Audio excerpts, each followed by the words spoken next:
when WWE has such a hot ending to a pay-per-view, such as SummerSlam.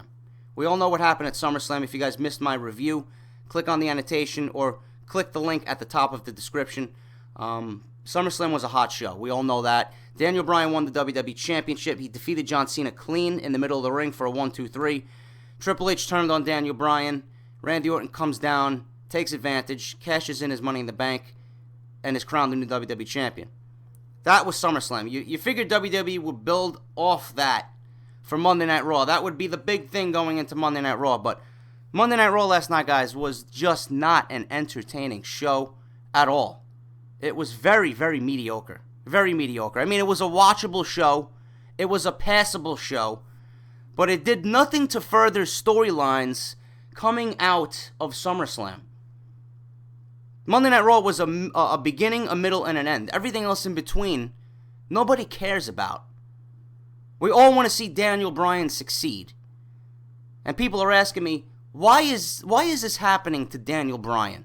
Why is the WWE, why is this newfound corporation doing this to Daniel Bryan?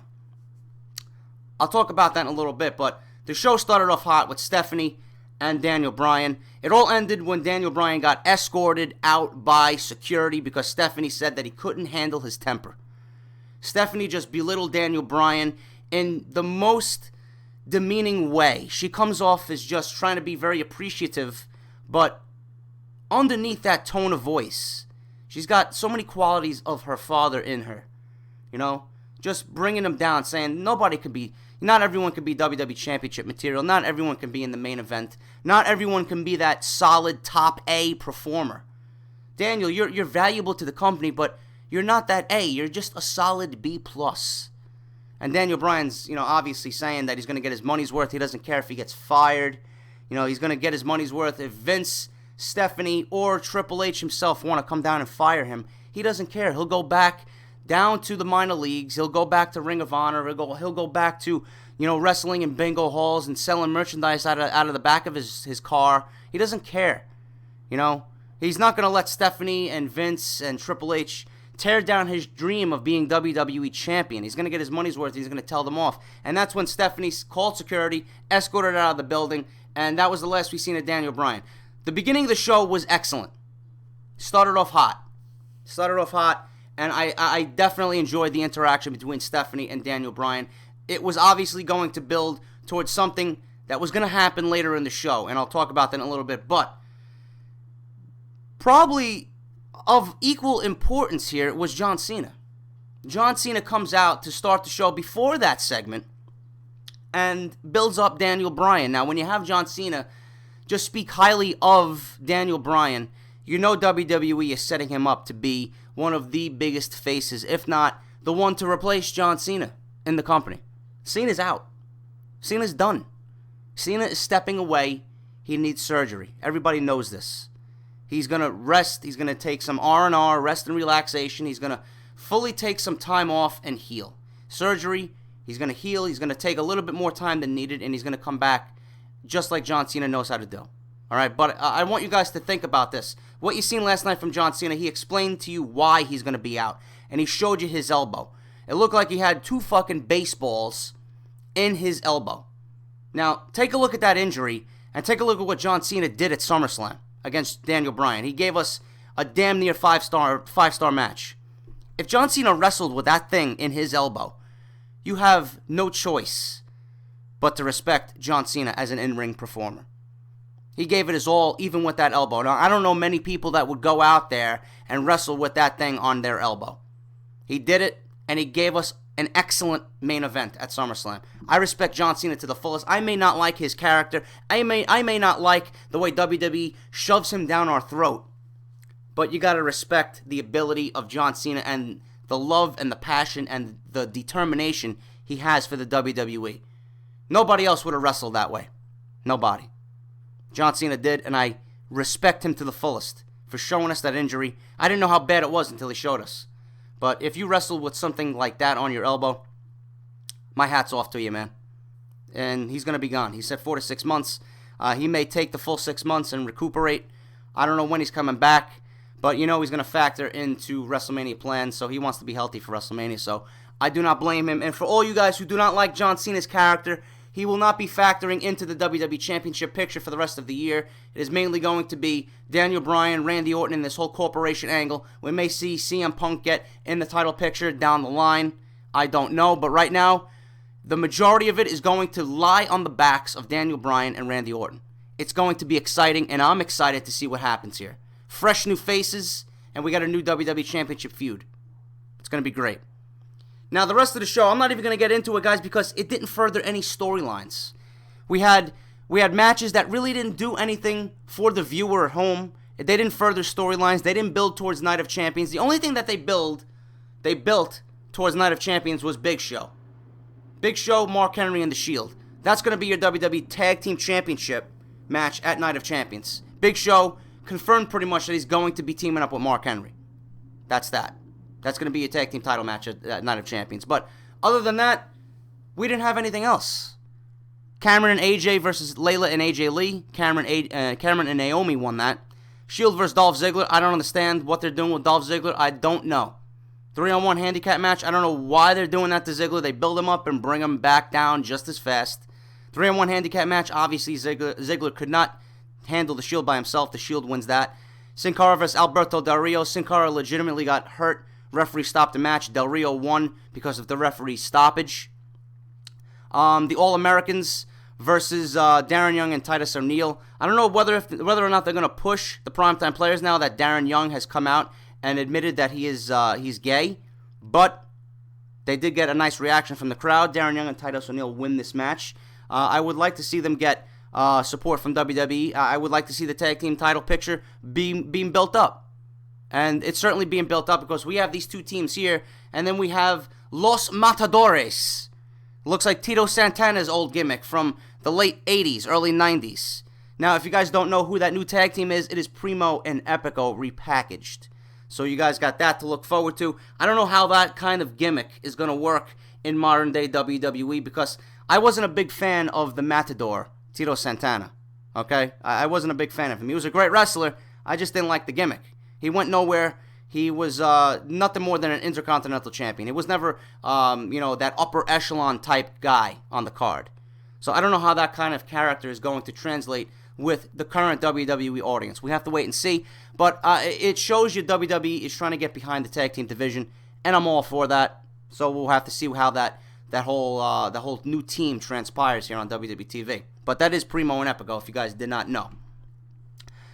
Big Show versus The Shield. Like I said, Big Show pretty much confirmed that he is going to be working with Mark Henry, and that's going to be your tag team title match at Night of Champions. We had Bray Wyatt and R-Truth. Bray Wyatt got the win there.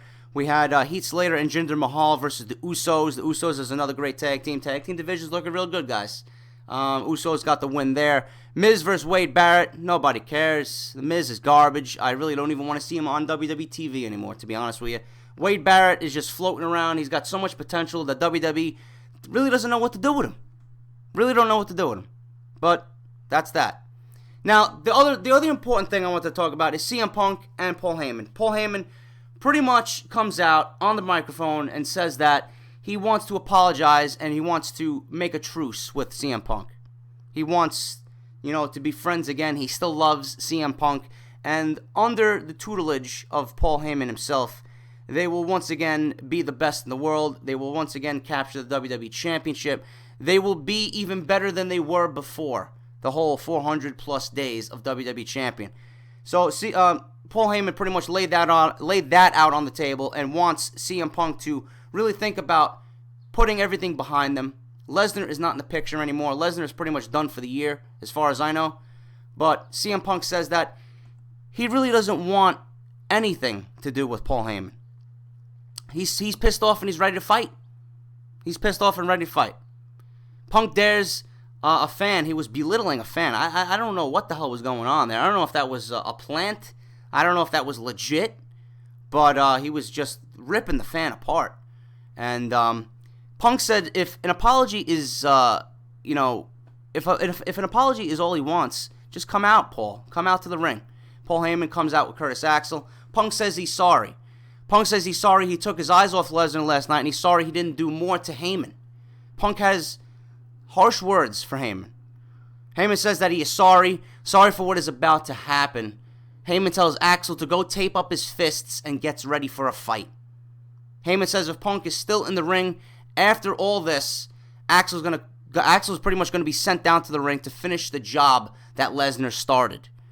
All right? So, all of a sudden, Punk and Axel just go at it at ringside. A great brawl between the two. I want to see more of Curtis Axel on WWE TV because I think he is one of the future pieces to the company. But after it's all said and done, Punk beats up Axel, stares at Heyman, and that was that. Heyman walks back up the ramp and stares back at Punk. I don't know where these two are going to continue this. I don't know if Curtis Axel is now going to be the one to feud with CM Punk, but they definitely have my interest because of the work that CM Punk and Paul Heyman did with Brock Lesnar at SummerSlam. There's no way you cannot be invested in this. I want to know what's next for Paul Heyman. What does he have next up his sleeve for CM Punk? What is CM Punk going to do?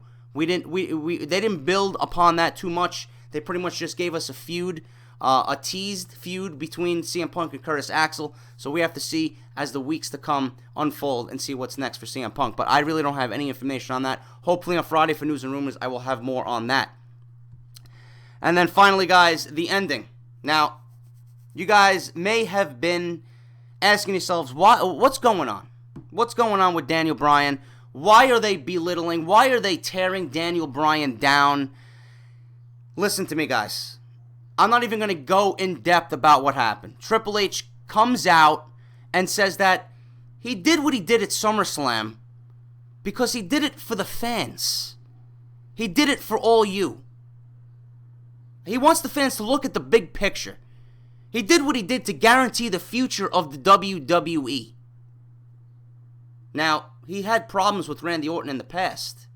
You know, there's blood. Bad blood still exists there. Triple H says Bryan is just selfish. Triple H brings out what he calls the future and the face, the new face of the WWE, the new WWE champion, Randy Orton. Out comes Orton, and Orton is full-fledged heel, guys. That's it. That's all we needed to see. Orton is now a heel. He has aligned himself with Vince, Stephanie, and Triple H. The entire WWE roster is gathered on the ramp. Everyone's looking at Orton as he heads to the ring, all right? Orton shakes hands with Triple H and Vince before hugging Stephanie. They all applaud him. Orton is now the new corporate champion. Orton says he told us it would happen. He told us that he would cash in and nobody would see it coming, and now he's the WWE champion. Orton isn't ashamed to say it. He owes everything to Triple H. They shake hands and embrace once again. Orton yells that everyone should stand on their feet and show Triple H some respect. Triple H knows Bryan is in the building and calls him out to settle this little personal issue. They want to talk. Triple H asks the Shield to step to the side because they're intimidating, and it may not want Daniel Bryan. It may not, be good for Daniel Bryan. He may not want to walk down the aisle. Triple H doesn't want anyone touching Bryan. He calls him to the ring, plays his music, gets the whole crowd to start chanting yes. They want to make everything more comfortable for Daniel Bryan as he comes down the aisle. His music plays. Out comes Bryan. He comes out from the side entrance. He doesn't come down the ramp. And all of a sudden, the Shield just, out of nowhere, attacks Daniel Bryan. Bryan fights them off, and I thought he was going to get the best of all three guys. But Ambrose stops Bryan, and literally, Roman Reigns just spears Bryan into next week. I honestly thought Bryan had, a broken arm, the way Roman Reigns speared him. It looked absolutely vicious. Bryan's laying motionless on the outside. Triple H tells the Shield to just back away. And Daniel Bryan's struggling to get into the ring. And as soon as Daniel Bryan gets into the ring to stand on his own 2 feet, he's met with an RKO, and that's when Orton's music plays and Raw goes off the air. That was the entire segment. Why do you guys think they're tearing Daniel Bryan down the way they are? Why do you think WWE is embarrassing Daniel Bryan the way they are? For one thing only, guys. If you guys know the WWE product, if you guys know Wrestling 101, if you guys know how a feud is booked and a storyline is planned, nobody does it better than Vince McMahon. Nobody. Vince McMahon knows how to build stars. Daniel Bryan is a big star in WWE right now. He is the future of the company. After this is all said and done, his star is going to be shining even brighter. What do I mean by that? Everyone wants to see the babyface, the underdog, overcome this evil empire, this new corporation that is currently being formed in WWE. All right? Daniel Bryan is all by himself. He's the underdog here. How is he going to overcome these odds with Triple H and Randy Orton and Vince and Stephanie? He's going to overcome these odds. If you guys know the product, you know Daniel Bryan is going to be the WWE Champion. WWE would not tear him down and keep him down. They're going to tear him down, and the underdog, the underdog in this entire thing is going to overcome all the odds and reign supreme here. Money is going to be made. A lot of money is going to be made for Daniel Bryan and the entire WWE, because people are going to want to pay to see Daniel Bryan get the best of Randy Orton. They're going to want to pay to see Daniel Bryan get the best of Triple H, Vince, and Stephanie. People are going to pay their good and hard-earned money to see Daniel Bryan win it all and finally capture the WWE Championship with nothing to stop him. That's the reason why they did it. That's the reason for that ending. Now, as a fan, we wanted to see a little bit more. I wanted to see a little bit more, I'm going to be honest with you, but it's all for the good of the business. It's all for the good of the storyline. There's money to be made here.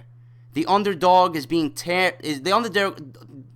I'm at a loss for words here. The underdog is being torn down just to be built back up and defeat the evil empire. That's the reason why they did it. Daniel Bryan's going to be your WWE Champion. Whether it happens at Night of Champions, whether it happens, after Night of Champions, it's going to happen. Be patient. It's going to make the company and Daniel Bryan money. Daniel Bryan is going to look, and how it's even possible, I don't know, but it's going to happen. He's going to look better after this is all over. And this storyline, I'm invested, man, and I'm sure you guys are invested. What's going to happen? What's going to happen here with this storyline? What's going to happen when Daniel Bryan finally captures that WWE Championship? Is there going to be a rift? Is there going to be a separation in the corporation? I don't know, man. Now, I know there's a corporation being, set up here. It's not official, but we all know this is the corporation. This is Vince, Triple H, and Stephanie McMahon's corporate champion, Randy Orton. But that's the way it's going to be, guys. That's the way it's going to happen. Daniel Bryan's going to look better after it's all said and done. So be patient. It's money. Trust me.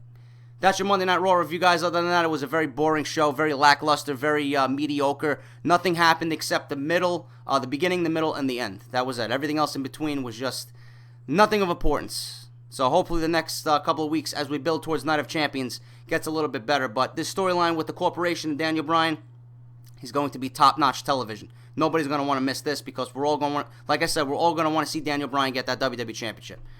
I'm out, guys. I'll talk to you on Friday for WWE News and Rumors like I usually do. If you guys enjoyed this commentary, if you guys enjoyed my SummerSlam commentary, let me know what you think about all the happenings in WWE after Monday Night Raw. If you missed the SummerSlam commentary, click on the link at the top of the description. It'll take you right there. I'll see you guys on Friday. Until then, I'll talk to you later.